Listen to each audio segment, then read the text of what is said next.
കാളക്കുട്ടിയെ സകല സ്വർണവും ഒരുക്കി കാളക്കുട്ടിയെ ആരാധിച്ചു കൊണ്ടിരിക്കുന്ന തൻ്റെ ജനതയാണ്.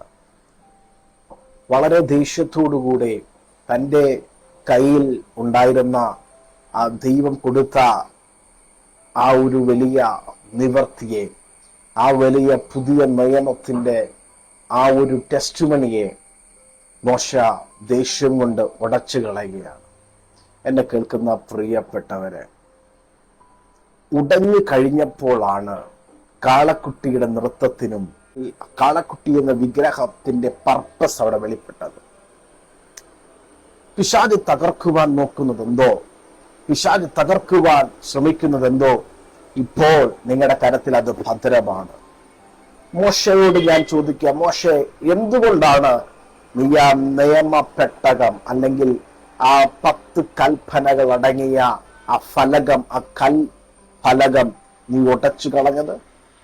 ജൈവജനത്തിനെതിരെ ദൈവത്തിന് നേരെ തിരിഞ്ഞ ഒരു ജനത്തെ കണ്ടിട്ടാണ്.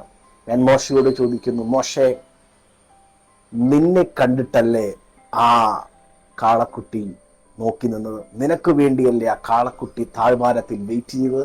നിന്റെ കൈ നിൽക്കുന്നതെന്തോ അത് വിലപ്പെട്ടതാണ്, അത് എന്തോ അനുഗ്രഹമാണെന്ന് കണ്ട് അത് ഉടച്ചു കളയുവാനും അല്ലേ, അത് ഉടച്ചു കളയാനല്ലേ പിശാച് പരിശ്രമിക്കുന്നത്?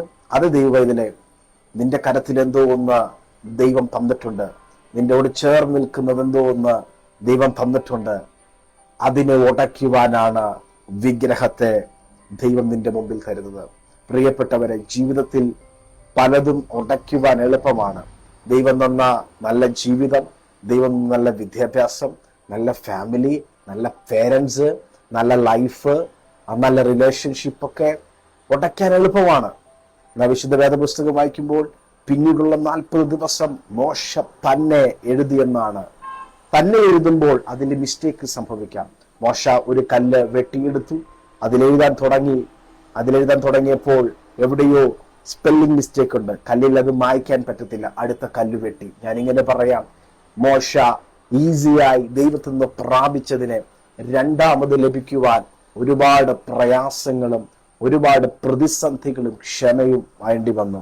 നിങ്ങളുടെ ലൈഫിൽ എന്തെങ്കിലും ഒന്ന് നഷ്ടപ്പെടുമെന്നും തോന്നിയാൽ ഉടയ്ക്കാതിരിക്കുവാൻ പരിശുദ്ധാത്മാവിൽ ഞാൻ ഓർമ്മിപ്പിക്കുകയാണ്. ശത്രു മുന്നേ വരുമ്പോൾ നിന്റെ നന്മയുടെ വാതിലുകളെ നീ തന്നെ ഉടയ്ക്കുവാൻ ഞാൻ ചോദിക്കാം, അഹരോനാണ് അത് ഉടച്ചത്? വേറെ ആരുമല്ല. അത് ഉടയ്ക്കാൻ കഴിയുന്നത് മോശയ്ക്ക് തന്നെയാണ്. നിന്റെ ലൈഫിനെ ഉടയ്ക്കാൻ കഴിയുന്നത്, നിന്റെ നന്മയെ, ദൈവം തന്നതിനെ ചേർത്ത് നിർത്തേണ്ടതിനെ, ദൈവം നിന്റെ കരത്തിൽ ഏൽപ്പിച്ച ശുശ്രൂഷകളെ